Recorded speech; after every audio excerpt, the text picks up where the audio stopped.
Hello everyone, welcome to Python programming language series, जहां हम discussion कर रहे हैं ऑब्जेक्ट ओरिएंटेड प्रोग्रामिंग के कॉन्सेप्ट्स पर। हमारे प्रीवियस वीडियोस में हम ऑब्जेक्ट्स, क्लासेस, कंस्ट्रक्टर्स के कॉन्सेप्ट्स को बिल्कुल बेसिक से बड़ी डिटेल के साथ न सिर्फ थ्योरेटिकली समझ चुके हैं, बल्कि उसके साथ साथ हमने प्रैक्टिकली सभी चीज़ों को कवर किया। आज की इस वीडियो में हमें नेक्स्ट टॉपिक को कवर करना है, जो कि है methods in object oriented programming. हम ये समझेंगे कि मेथड्स बेसिकली होते क्या हैं, ऑब्जेक्ट ओरिएंटेड प्रोग्रामिंग में मेथड्स किनको कहा जाता है, कैसे यूज़ किया जाता है। न सिर्फ थ्योरेटिकली कॉन्सेप्ट को समझेंगे, बल्कि उसके बाद हम प्रैक्टिकली हमारे कंप्यूटर सिस्टम पर सभी जो कोड होते हैं इसके लिए वो लिख कर प्रैक्टिकली इसको परफॉर्म करके समझेंगे। तो स्टार्ट करते हैं। उससे पहले अगर आप चैनल पर न्यू आए हैं तो चैनल को सब्सक्राइब ज़रूर कर दीजिए, वीडियो को लाइक और शेयर ज़रूर कर दीजिए। मेथड्स को अगर हम डिफ़ाइन करें तो हम ऐसा बोलते हैं कि जो मेथड्स हैं in object oriented programming are functions that belongs to the object. अब जो मेथड्स हैं ये फंक्शंस ही हैं जो किसी ना किसी ऑब्जेक्ट से ताल्लुक़ रखते हैं। ठीक है, आप फंक्शन और मेथड दोनों सेम एक ही चीज़ का नाम है। अगर हम थोड़ा सा टेक्निकली इसको समझने की कोशिश करें तो वो ये ऐसा बोल रहा है, ऐसा फंक्शन जो ऑब्जेक्ट ओरिएंटेड प्रोग्रामिंग में किसी ऑब्जेक्ट से ताल्लुक़ रख रहा है उसको हम क्या बोलते हैं, उसको मेथड बोलते हैं। और हमेशा हम जब भी ऑब्जेक्ट ओरिएंटेड प्रोग्रामिंग में कोई फंक्शन बनाते हैं तो हम उसको डिफाइन करते हैं क्लास के अंदर। इस बात को आपने याद रखना है। अब हम प्रीवियस वीडियो में एक बात कर चुके हैं कि कोई भी रियल लाइफ में अगर हमारे पास ऑब्जेक्ट होता है तो उसमें दो चीज़ें होती हैं। पहली चीज़ उसके एट्रीब्यूट्स या उसका डाटा, दूसरी चीज़ वो फंक्शंस जो वो ऑब्जेक्ट परफॉर्म करता है। फॉर एग्जांपल, मेरे हाथ में एक पॉइंटर है, तो ये पॉइंटर जो है ये भी एक ऑब्जेक्ट है। अगर हम इसकी प्रॉपर्टीज़ या इसके फीचर्स या इसके एट्रीब्यूट की बात करें तो इसका जो साइज़ है वो इसका एट्रीब्यूट है, इसका जो कलर है वो इसका एट्रीब्यूट है। इसी तरह से अगर हम इसके फंक्शन की बात करें तो ये क्या काम करता है, ये वाइट बोर्ड पर लिखने के लिए काम आता है हमारे। इसी तरह से ये इरेजेबल है नहीं है, ये सारी की सारी चीज़ें क्या हैं, इसके फंक्शंस हैं, इसके मेथड्स हैं। जितने भी ऑब्जेक्ट्स होते हैं उनमें दो चीज़ें होती हैं, वो कोई वॉच है, वो कोई स्टूडेंट है, वो कोई कार है। उनमें प्रॉपर्टीज़ भी होंगी, उनके फीचर्स या जिसको आप एट्रीब्यूट बोलते हो वो होंगे, और उसके साथ साथ जो है वो जो फंक्शन परफॉर्म कर रहा है वो होंगे। अब अगर हम ऑब्जेक्ट ओरिएंटेड के पॉइंट ऑफ व्यू से देखें तो जो किसी भी ऑब्जेक्ट की प्रॉपर्टीज़ हैं या जिसको आप उसके फीचर्स या एट्रीब्यूट बोलते हो या उसका डाटा है वो, और उसके साथ साथ उसके जो मेथड्स हैं वो हमेशा कहाँ पर लिखे जाते हैं, वो लिखे जाते हैं क्लास के अंदर। अगर ये मेरे पास S1 के नाम से एक स्टूडेंट का ऑब्जेक्ट है तो इसकी प्रॉपर्टीज़ ये देखिए यहाँ पर self dot name, self dot age या इसके जो एट्रीब्यूट्स हैं ये, और इसके जितने भी मेथड्स हैं जो ये फंक्शन परफॉर्म कर पाएगा उनको हम कहाँ पर लिखते हैं, हम उनको क्लास के अंदर लिखते हैं। तो हम ऐसा बोल सकते हैं कि ऑब्जेक्ट ओरिएंटेड प्रोग्रामिंग में ये जो क्लास है ये दो चीज़ों पर मुश्तमिल होती है। पहली चीज़ जो है वो है डाटा या जिसको आप जो है वो एट्रीब्यूट बोलते हो, और दूसरी चीज़ जो है वो है मेथड्स या जिसको हम जो है वो फंक्शन बोलते हैं। ठीक हो गया। जब भी कोई फंक्शन इस क्लास में डिफाइन हो जाएगा तो वो मेथड कहलाएगा। आप कहीं पर भी इसको मेथड और फंक्शन बोल सकते हो, लेकिन टेक्निकल जो चीज़ है, जो टेक्निकली इनमें डिफरेंस है वो आपने माइंड में रखना है। अब हम यहाँ पर जितने चाहे फंक्शंस बना सकते हैं, लेकिन फंक्शंस वैसे ही बनेंगे जैसे हमने हमारी प्रीवियस वीडियो में उनके पूरे कॉन्सेप्ट को समझा। हमें पता है कि हम फंक्शन बनाते क्यों हैं। फॉर एग्जाम्पल, मेरे पास एक बहुत बड़ा प्रोग्राम है, उस प्रोग्राम में एक सेम लॉजिक है जो बार बार रिपीट हो रही है, तो बजाय इसके कि मैं 100 टाइम या 120 टाइम उस सेम लॉजिक को रिपीट करूं, मैं उसका एक फंक्शन बनाता हूं। जहां पर उसको यूज़ करना होता है उस फंक्शन को हम कॉल कर लेते हैं, जिससे जो रिडंडेंसी है, जो रेपिटेशन है लॉजिक की, वो हमारी कम हो जाती है। अब यहाँ पर भी अगर कहीं पर आपको फंक्शंस बनाना है तो आप जितने चाहे मर्जी फंक्शंस बना सकते हो ऑब्जेक्ट ओरिएंटेड प्रोग्रामिंग में, लेकिन शर्त यह है कि आप ऑब्जेक्ट्स को हमेशा डिफाइन करोगे क्लास के अंदर। और यहाँ पर जो आपके पास, जैसे ये हमारे पास पहला इंस्टेंस है, ये ऑब्जेक्ट है S1, जहाँ पर भी आप उसको कॉल करोगे, जो भी काम वो फंक्शन या वो मेथड परफॉर्म करवाएगा या जो उसने करवाना है वो यहाँ पर जो है वो हमें आउटपुट में परफॉर्म करके देगा। यहाँ तक जो कहानी है वो क्लियर होगी। अब तक हमने ऑब्जेक्ट ओरिएंटेड प्रोग्रामिंग में एक ही स्पेशल फंक्शन, स्पेशल मेथड, जिसको इनिट फंक्शन भी बोला जाता है, इसी तरह से इसको कंस्ट्रक्टर भी बोला जाता है, यही पढ़ा है। ये देखिए आप यहाँ पर क्लास में ही इसको जो है वो डिफाइन किया जाता है। बेसिकली इसको यूज़ किया जाता है एट्रीब्यूट्स को, ऑब्जेक्ट्स के एट्रीब्यूट्स को इनिशियलाइज करवाने के लिए। अगर हमें कोई और फंक्शन बनाना है तो हम यहाँ पर बनाएंगे। फॉर एग्जांपल मैं यहाँ पर एक फंक्शन बनाता हूँ, समझिए कि वो हम किस तरह से बनाएंगे। हमें पता है कि हम उसके लिए DEF कीवर्ड लिखते हैं, उसके बाद हम उस फंक्शन का नाम लिखते हैं। मैं कोई भी नाम दे सकता हूँ। फॉर एग्जाम्पल मैं इस फंक्शन का नाम फॉर एग्जाम्पल रख लेता हूँ जी डिस्प्ले के नाम से। डिस्प्ले लिखा, उसके बाद हमने पैरेंथेसिस लगा दी, कॉलन लगाया जी, और नीचे हम क्या करते हैं जी, जो भी काम ये फंक्शन करेगा वो हम यहाँ पर लिखेंगे। प्रिंट में गए और यहाँ पर हम लिखते हैं for example hello student, colon लगाते हैं यहाँ पर, सॉरी सेमी कॉलन, और इस तरह से इसको बंद कर देते हैं। अब मैं थोड़ा सा बात को आपने समझना है। ये मैंने एक मेथड बना दिया डिस्प्ले के नाम से, नीचे जहां पर चाहूं मैं इसको कॉल कर सकता हूं। ठीक है, किस तरह से कॉल करेंगे, हम इस तरह से लिखेंगे इसको S1 डॉट डिस्प्ले के नाम से ये फंक्शन है, इसको हम कॉल करते हैं तो हमें आउटपुट में ये लिखा हुआ मिलेगा हेलो स्टूडेंट। लेकिन अभी नहीं मिलेगा, हमें फिलहाल के लिए एरर मिलेगा। एरर इसलिए मिलेगा कि जब भी हम क्लास में कोई मेथड डिफाइन करेंगे, ये ज़रूरी है कि हम इस मेथड में, इस फंक्शन में जो सेल्फ पैरामीटर है उसको लाजमी लिखें। हम उसको यूज़ कर रहे हैं या नहीं कर रहे, आपको सेल्फ को लाजमी लिखना ही लिखना है। तो यहाँ पर मैं लिखता हूँ जी सेल्फ, जो कि पहला पैरामीटर होता है। आप इसको लिखोगे तो आपको जब ये फंक्शन यहाँ पर कॉल होगा S1 डॉट डिस्प्ले, तो आपको प्रिंट होके आउटपुट में मिलेगा हेलो स्टूडेंट। ठीक हो गया जी। अगर आप चाहो तो आप इस फंक्शन के जरिए जो इसके एट्रीब्यूट्स हैं उनको भी एक्सेस कर सकते हो। आप यहां पर अगर फॉर एग्जांपल लिखते हो कॉमा लगा के सेल्फ डॉट नेम, अगर आप ये लाइन लिखते हो तो इसका आउटपुट हमें क्या मिलेगा, आउटपुट में यहां पर जो है वो लिख रहा हूं, जब ये सारा कोड चलेगा हमें S1 डिस्प्ले की वजह से क्या आउटपुट मिलेगा, हमें ये वाली लाइन मिलेगी हेलो स्टूडेंट। आगे सेल्फ डॉट नेम में क्या पड़ा हुआ है, सेल्फ डॉट नेम में पास करवाया हमने माजिद, तो यहां पर हमें आउटपुट में मिलेगा माजिद। होपफुली जो कॉन्सेप्ट है वो आपको समझ आया होगा। एक और एग्जांपल हम यहां पर परफॉर्म करते हैं। प्रैक्टिकली भी जब हम इसको परफॉर्म करके देखेंगे तो चीज़ें हमें समझ आ जाएंगी। हम एक और जो है फंक्शन बना रहे हैं। हम ये चाहते हैं कि हमें हर ऑब्जेक्ट को नीचे, जैसे यहाँ पर हम प्रिंट लगा के चीज़ों को प्रिंट करवा रहे हैं, हम प्रिंट नहीं करवाएं बल्कि हम कोई एक ऐसा फंक्शन या मेथड बना लें, जब भी प्रिंट करवाना हो हम उसको कॉल करें तो हमें जो आउटपुट है वो प्रिंट होकर मिल जाए।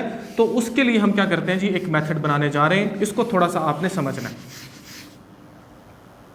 तो हम यहाँ पर मेथड बनाएंगे। सबसे पहले लिखते हैं डेफ कीवर्ड, इसका नाम हम रखते हैं, इसका नाम भी हम डिस्प्ले रख लेते हैं या शो रख लेते हैं, कुछ भी आप रख लो। तो डिस्प्ले के नाम से मेथड बनाया, यहाँ पर हमने लिख लिया जी क्या, सेल्फ पैरामीटर जो पहला है। अब ये काम क्या करेगा, ये प्रिंट करवाएगा किसको, सेल्फ डॉट नेम को, self dot name comma self dot age. हम इसकी मदद से इसको भी एक्सेस कर सकते हैं। ये सिंपल इसको प्रिंट करवाएगा। अब यहां तक तो हमें सारी कहानी का पता है। जब भी हमें इसको प्रिंट करवाना है हम इस तरह से करेंगे, S1 डॉट डिस्प्ले। अब हमें वो जो प्रिंट है, वो जो नीचे हम स्टेटमेंट लगा रहे थे उसको लगाने की जरूरत नहीं है। जब भी हम S1 डिस्प्ले करेंगे तो क्या होगा, हमें आउटपुट में जो भी उस स्टूडेंट या उस ऑब्जेक्ट में हमने यहाँ पर जो है आर्गुमेंट पास किए वो हमें प्रिंट होकर मिलेंगे। इसका आउटपुट हमें मिलेगा क्या, इसका आउटपुट हमें मिलेगा माजिद, और इसी तरह से 32। अगर आप एक और इंस्टेंस बनाते हो S2 के नाम से, आप S2 डॉट डिस्प्ले करोगे तो वो आपको डिस्प्ले हो जाएगा। सिंपल सा ये काम मेथड कर रहा है। प्रैक्टिकली इन चीज़ों को समझते हैं। होपफुली जो कॉन्सेप्ट है वो आपको समझ आया होगा। अब तक जो हमने कॉन्सेप्ट्स पढ़े उन सभी कॉन्सेप्ट्स को हम समराइज करते हैं कि फाइनली जो मॉरल है पूरी कहानी का वो क्या है, अब तक हमने क्या समझा, उसको हम एक ही दफ़ा पूरी की पूरी कहानी को समराइज करते हैं जो अब तक हमने ऊप्स इन पाइथन में समझा। तो हमने सबसे पहले बात की ऊप्स पर कि ऊप्स जो हैं बेसिकली यूज़ होते हैं रियल लाइफ प्रॉब्लम्स को जब हम जो है वो मैप करना चाह रहे होते हैं प्रोग्रामिंग में, तो हम वहाँ पर ऊप्स को यूज़ करते हैं। ऊप्स में पहले नंबर पर हमारे पास कॉन्सेप्ट यूज़ होता है क्लासेस का, दूसरे नंबर पर ऑब्जेक्ट्स का। कोई भी जो रियल वर्ल्ड एंटिटी होती है उसको हम ऑब्जेक्ट बोलते हैं, जैसे ये मार्कर है, जैसे घड़ी है, जैसे मोबाइल है, जैसे कोई स्टूडेंट है, कोई फैकल्टी मेंबर है। जब भी हमें ऑब्जेक्ट्स को यूज़ करना होता है तो हम उसके लिए पहले क्लासेस बनाते हैं। क्लासेस में हम एक ब्लूप्रिंट बना देते हैं। ब्लूप्रिंट में हम उस प्रॉपर ऑब्जेक्ट्स जो हमें यूज़ करना है, हम उनकी जो एट्रीब्यूट्स हैं उनको डिफाइन कर देते हैं, और हम क्या करते हैं जी, ऑब्जेक्ट्स में सभी जो भी हमारे पास ऑब्जेक्ट्स होते हैं उस प्रॉपर क्लास के अकॉर्डिंग, उस ब्लूप्रिंट के अकॉर्डिंग नीचे बनाते जाते हैं। ठीक हो गया। उसके बाद हमने बात की कंस्ट्रक्टर्स होते हैं। कंस्ट्रक्टर्स किस लिए यूज होते हैं? कंस्ट्रक्टर्स बेसिकली क्या हैं? ये एक स्पेशल मेथड है, स्पेशल फंक्शन है जिसको यूज किया जाता है ऑब्जेक्ट्स के जो प्रॉपर्टीज हैं, या आप बोल सकते हो जो उसके एट्रीब्यूट्स हैं उनको एक्सेस करने के लिए। जैसे यहाँ पर हम इनको एक्सेस कर रहे हैं, नेम को, एज को। ठीक हो गया, पूरी कहानी हम समझ चुके हैं, थोड़ा सा ओवरव्यू में बता रहा हूँ। ये स्पेशल मेथड है, अगर तो हम इसको लगाते हैं तो ठीक, अगर हम इसको नहीं लगाते तो ये ऑटोमेटिकली क्रिएट होता है। पाइथन इसको हमारे लिए क्रिएट करता है, और जब भी कोई न्यू ऑब्जेक्ट क्रिएट होता है, जैसे ये क्रिएट हुआ, तो ये जो कंस्ट्रक्टर है ये ऑटोमेटिकली कॉल होगा। अगला जब ऑब्जेक्ट बनेगा तो ये ऑटोमेटिकली कॉल होगा। इसमें सेल्फ के नाम से पैरामीटर होता है, जिसको पहला पैरामीटर या सेल्फ पैरामीटर बोला जाता है। मतलब जो भी पहला पैरामीटर होगा उसको हम सेल्फ पैरामीटर बोलेंगे। तो ये सारी कहानी है अब तक की। उसके बाद हमने मेथड्स की बात की। जब भी फंक्शंस को हम क्लास में डिफाइन करते हैं तो वो मेथड्स कहलाते हैं। मेथड्स बेसिकली यूज इसलिए होते हैं ताकि हम रेपिटिशंस, या जिसको रिडंडेंसी बोलते हैं, रिडंडेंसी को कम कर सकें। तो हम यहाँ पर जो है मेथड्स को डिफाइन करते हैं क्लास के अंदर, जहाँ पर भी चाहें नीचे ऑब्जेक्ट्स के लिए हम उनको कॉल कर सकते हैं। मेथड्स क्या हैं? मेथड्स बेसिकली फंक्शंस हैं जो किसी न किसी ऑब्जेक्ट से बिलोंग कर रहे हैं, उनको हम मेथड्स बोलते हैं ऑब्जेक्ट ओरिएंटेड प्रोग्रामिंग में। होपफुली ये जो पूरे का पूरा कॉन्सेप्ट है ऑब्जेक्ट ओरिएंटेड प्रोग्रामिंग का, जिसमें हमने सबसे पहले जो है वो ऑब्जेक्ट्स, क्लासेस, कंस्ट्रक्टर्स और मेथड्स को पढ़ा, ये सारी की सारी कहानी आपको समझ आ गई होगी। अभी के लिए हम जा रहे हैं हमारे कंप्यूटर सिस्टम पर, वहाँ पर प्रैक्टिकली मेथड्स को समझेंगे, और आने वाली वीडियो में हम प्रैक्टिकल इस चीज़ का करेंगे, हम प्रैक्टिस क्वेश्चन सॉल्व करेंगे सभी कॉन्सेप्ट्स को मिलाकर, ताकि कॉन्सेप्ट मज़ीद बेहतर हमें समझ आ सके। जा रहे हैं हमारे कंप्यूटर सिस्टम पर। हम आ चुके हैं कंप्यूटर स्क्रीन पर, जहाँ हम मेथड्स के कॉन्सेप्ट्स को प्रैक्टिकली समझेंगे। तो आपको स्क्रीन पर कोड लिखा हुआ नज़र आ रहा है। बेसिकली ये एक क्लास है स्टूडेंट के नाम से, जिसमें हमारे पास कंस्ट्रक्टर है, या जिसको आप इनिट फंक्शन बोलते हो, जिसके 3 पैरामीटर्स हैं। पहला है सेल्फ पैरामीटर, उसके बाद ए, और दूसरा है बी। नीचे हमने एक ऑब्जेक्ट बनाया हुआ है S1 के नाम से, और स्टूडेंट क्लास में हमने 2 आर्गुमेंट्स पास किए हुए हैं, पहले नंबर पर नाम और दूसरे नंबर पर एज। जब हम इसको प्रिंट करेंगे, सिंपल जैसे मैं इसको प्रिंट करता हूँ, फॉर एग्जांपल मैं यहाँ पर लिखूंगा प्रिंट, प्रिंट के बाद पैरेंथेसिस में जाते हैं S1 डॉट नेम, उसके बाद हम लगाते हैं for example comma S1 dot age. तो हमें आउटपुट में S1 जो कि ऑब्जेक्ट है उस स्टूडेंट का नाम और एज आउटपुट में मिलती है। इसको रन कर लेते हैं। ये चीज़ें हमने पहले की भी हैं, लेकिन थोड़ा सा इसको भी समझ लेते हैं दोबारा से। अब हमें क्या करना है? हमें कोई एक मेथड क्रिएट करना है। अगर हमें मेथड बनाना है तो हम उसको क्लास में डिफाइन करेंगे। फॉर एग्जांपल एक छोटा सा मेथड हम बनाते हैं जो कुछ भी एक वेलकम नोट प्रिंट करवाए फॉर एग्जांपल, तो उसके लिए हम डेफ लगाते हैं। डेफ के बाद हम उस जो मेथड है, फंक्शन है, उसका नाम लिखेंगे। तो मैं उसका नाम दे देता हूँ वेलकम फॉर एग्जाम्पल, कुछ मिलता जुलता नाम दे देते हैं, पैरेंथेसिस लगाते हैं, उसके बाद कॉलन लगाते हैं, नीचे जाते हैं प्रिंट में, और जो भी चीज़ हमें प्रिंट करवानी है, जो भी काम हमें करना है, उसको यहाँ पर लिख लेते हैं। तो मैं यहाँ पर लिखता हूँ हेलो वेलकम डियर, कुछ इस तरह से। अब जहाँ पर भी हम नीचे हमारे पास जो ऑब्जेक्ट्स हैं, इंस्टेंसेस हैं, इस वेलकम वाले मेथड को कॉल करेंगे तो हमें ये लाइन प्रिंट होकर मिलेगी। तो इसको नीचे कॉल करके देख लेते हैं। हमें क्या करना है? हमें ऑब्जेक्ट का नाम देना है S1 डॉट, उसके बाद हमें जो वेलकम मेथड हमने क्रिएट किया उसको लगाना है और पैरेंथेसिस लगानी है। अब अगर मैं इसको रन करूंगा तो हमें एरर मिलेगा। एरर इसलिए मिलेगा कि हमने यहाँ पर सेल्फ पैरामीटर को पास नहीं किया। क्लास में जब भी हम कोई फंक्शन क्रिएट करते हैं, कोई मेथड क्रिएट करते हैं, तो उसके लिए हमें पैरामीटर जो सेल्फ है उसको लाजमी देना होता है। इसको रन करके देख लेते हैं और एरर को भी देख लेते हैं ताकि एरर को भी हम समझ सकें। तो हमें ये एरर बता रहा है कि student dot welcome takes 0 positional arguments. ठीक है जी, तो ये हमारे पास एरर आ रहा है। जैसे ही हम यहाँ पर जो है वो सेल्फ को लिखेंगे, अब हम इसको रन करेंगे तो हमें आउटपुट में ये देखिए दोनों चीज़ें मिलेंगी। सबसे पहले नंबर पर जो हमने यहाँ पर प्रिंट किया हुआ है s1 dot name s1 dot as ये, और नीचे हमारा फंक्शन कॉल हो रहा है जो कि वेलकम के नाम से फंक्शन है, वो ये प्रिंट करवा रहा है हेलो वेलकम देयर। अब ना सिर्फ हम इस फंक्शन की मदद से कुछ भी प्रिंट करवा सकते हैं, बल्कि इसमें मौजूद क्लास में मौजूद जो ऑब्जेक्ट्स हैं उनके जो एट्रीब्यूट्स हैं उनको भी एक्सेस कर सकते हैं। मैं यहाँ पर कॉमा लगाता हूँ और यहाँ पर फॉर एग्जांपल मैं लिखता हूँ सेल्फ डॉट नेम। जैसे मैंने इसको लिखा, अब हम इसको रन करते हैं। अब हमारे पास क्या आउटपुट आएगा, hello welcome there. Self dot name में क्या पड़ा हुआ है, माजिद, क्योंकि हमने यहाँ से माजिद को पास करवाया। इसको रन कर लेते हैं तो देखते हैं आउटपुट में हमें क्या मिलता है। ये देखिए हमें आउटपुट में मिला हेलो वेलकम डेयर माजिद। ठीक है, सेल्फ डॉट नेम में क्या पड़ा हुआ है, माजिद पड़ा हुआ है। तो ये छोटा सा कॉन्सेप्ट है मेथड का, होपफुली समझ आया होगा। अब एक और एग्जांपल हम परफॉर्म करते हैं। चलें इस मेथड को हम पहले ख़त्म कर लेते हैं। यहाँ से ये जो हमने कॉल किया हुआ है यहाँ से भी ख़त्म करते हैं और यहाँ से भी इसको जो है हम ख़त्म कर लेते हैं। कुछ इस तरह से इसको भी हमने ख़त्म कर लिया।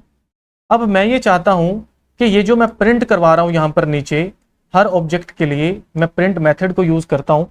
मैं इस प्रिंट को यूज़ नहीं करूँ, बल्कि मैं खुद से कोई एक मेथड बनाऊँ। जब भी उस मेथड को, उस फंक्शन को यहाँ पर कॉल करूँ तो ऑटोमेटिकली किसी भी ऑब्जेक्ट के अंदर जो पड़ा हुआ डाटा है वो हमें यहाँ पर डिस्प्ले होकर मिल जाए। तो उसके लिए हम क्या करेंगे, उसके लिए हम एक फंक्शन बनाते हैं। पहले जो है इसको मैं यहाँ से ख़त्म कर देता हूँ, जाते हैं और यहाँ पर मेथड बनाते हैं। तो सबसे पहले हम लिखेंगे डेफ, उसके बाद हमने मेथड का नाम देना है। तो मेथड का नाम फॉर एग्जांपल हम रख लेते हैं जी डिस्प्ले। उसके बाद हमने डिस्प्ले के स्पेलिंग ठीक कर लेते हैं जी, डिस्प्ले आ गया यहाँ पर। उसके बाद हमने पैरेंथेसिस लगाई, पैरेंथेसिस में हमने सेल्फ को पास किया, पहला आर्गुमेंट कॉलन लगाया, नीचे आ गए। उसके बाद हमने यहाँ पर जो है वो प्रिंट लिखना है। प्रिंट में पैरेंथेसिस में हमने जो है यहाँ पर देनी है दोनों चीज़ें जो कि हम प्रिंट करवाना चाहते हैं। सबसे पहले नंबर पर हम चाहते हैं सेल्फ डॉट नेम, ये उसको प्रिंट करवाए जब भी इस फंक्शन को, मेथड को कॉल किया जाए। दूसरे नंबर पर सेल्फ डॉट एज, कुछ इस तरह से। अब हम नीचे इसको कॉल कर लेते हैं फॉर s1 डॉट डिस्प्ले, इसको हम कर लेते हैं जी कॉल। सिंपल वही काम जो प्रिंट कर रहा था, अब ये फंक्शन जब कॉल हो रहा है तो ये वही काम करेगा। इसको करते हैं रन, तो ये देखिए आउटपुट में हमें माजिद 32 मिला। फॉर एग्जांपल मैं यहाँ पर एक और इंस्टेंस बनाता हूँ, एक और ऑब्जेक्ट बनाता हूँ s2 के नाम से। s2 लिखा, इक्वल टू का साइन लगाया, क्लास का नाम लिखते हैं जी जो कि है स्टूडेंट। स्टूडेंट को लिखा जी, पैरेंथेसिस में हम दो आर्गुमेंट पास करते हैं। पहले नंबर पर हम लिखते हैं अली, पैरेंथेसिस में इसको लिखना है तो अली को लिखा। उसके बाद हमने कॉमा लगाया, पैरेंथेसिस के बाद इन्वर्टेड कॉमास में सॉरी हमें लिखना है क्योंकि अली एक स्ट्रिंग है। उसके बाद हम 30 एज उसका देते हैं। नीचे जाते हैं, यहाँ पर लिखते हैं s2 डॉट डिस्प्ले कि इसमें मौजूद जो डाटा है उसको डिस्प्ले करवा दो। तो मेथड हम यहाँ पर लगा लेंगे। इसको करते हैं रन, तो आउटपुट में देखिए दोनों इंस्टेंसेस के लिए, दोनों ऑब्जेक्ट्स के लिए आउटपुट हमें यहाँ पर मिल गई। तो ये सिंपल सा हमारे पास तरीका है मेथड्स को क्रिएट करने का, यूज़ करने का in Python object oriented programming. Hopefully जो कॉन्सेप्ट है वो आपको समझ आया होगा। हमारी नेक्स्ट वीडियो में अब तक हमने जितने भी कॉन्सेप्ट्स कवर किए हैं उन सभी कॉन्सेप्ट्स के लिए प्रैक्टिस क्वेश्चन सॉल्व करेंगे ताकि कॉन्सेप्ट्स मजीद अच्छे तरीके से हमें समझ आए। वीडियो अगर हेल्पफुल है तो वीडियो को लाइक ज़रूर कीजिए, चैनल को सब्सक्राइब ज़रूर कीजिए, और वो सभी लोग जो बिल्कुल बिगिनिंग से पाइथन को सीखना चाह रहे हैं उनको टैग ज़रूर कीजिएगा। Thank you so much.